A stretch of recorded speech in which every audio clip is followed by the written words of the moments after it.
Number 1. Put God first.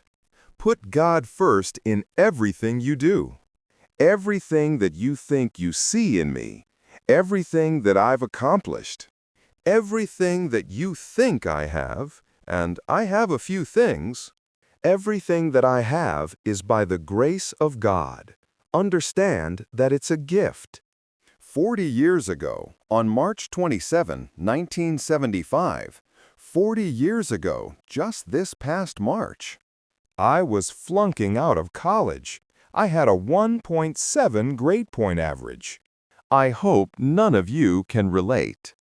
I was sitting in my mother's beauty shop.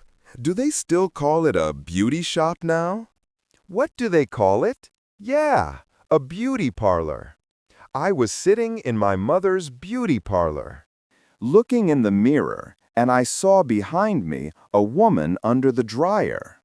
Every time I looked up, she was looking right at me, looking me in the eye. I didn't know who she was. She said, "Somebody give me a pen, give me a pen." She said, "Boy, you're going to travel the world and speak to millions of people." Now, mind you, I was flunking out of college. I was thinking about joining the army. I didn't know what I was going to do. And she's telling me I'm going to travel the world and speak to millions of people. Well, I have traveled the world, and I have spoken to millions of people. But that's not the most important success I've had. The most important thing is that what she taught me and what she told me that day, that has stayed with me since. I've been protected. I've been directed. I've been corrected. I've kept God in my life, and He has kept me humble.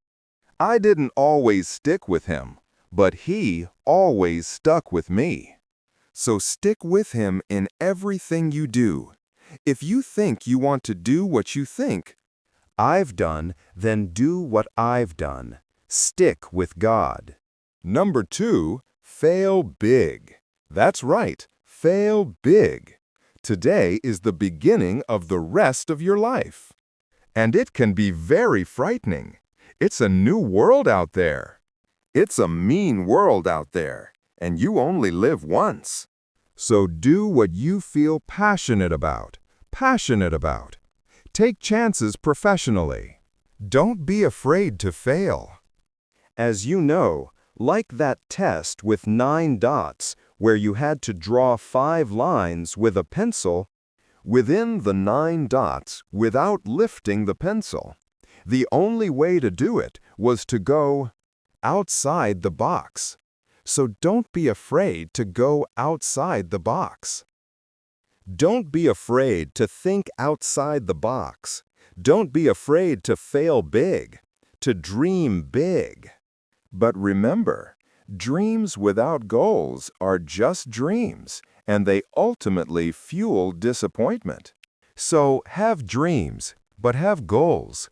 Life goals, yearly goals, monthly goals, daily goals. I try to give myself a goal every day, sometimes just to not curse somebody out. Simple goals, but have goals. And understand that to achieve these goals, you must apply discipline and consistency.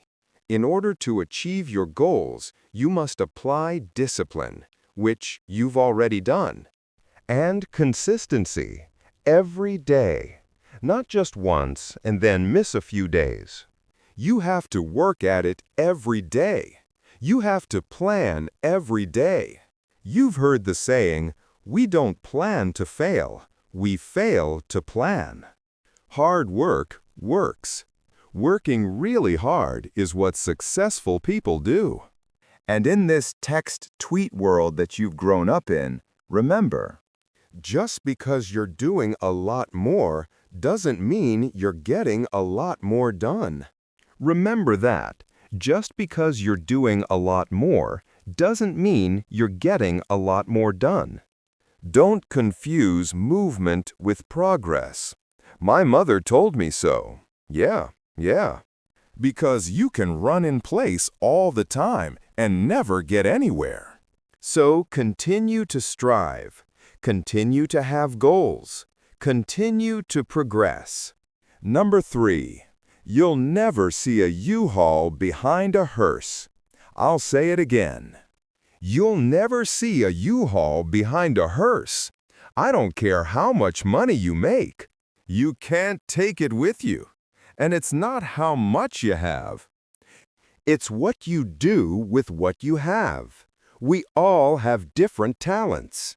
Some of you will be doctors, some lawyers, some scientists, some educators, some nurses, some teachers. Yeah, okay. Some preachers. The most selfish thing you can do in this world is help someone else. Why is it selfish? Because the gratification, the goodness that comes to you, the good feeling that I get from helping others, nothing's better than that. Not jewelry, not the big house I have, not the cars, but it's the joy. That's where the joy is, in helping others. That's where the success is. Finally, I pray that you put your slippers way under the bed tonight, so that when you wake up in the morning, you have to get on your knees to reach them. And while you're down there, say, "Thank you for grace. Thank you for mercy. Thank you for understanding. Thank you for wisdom. Thank you for parents. Thank you for love. Thank you for kindness. Thank you for humility. Thank you for peace. Thank you for prosperity." Say thank you in advance for what's already yours. That's how I live my life. That's one of the reasons why I am where I am today.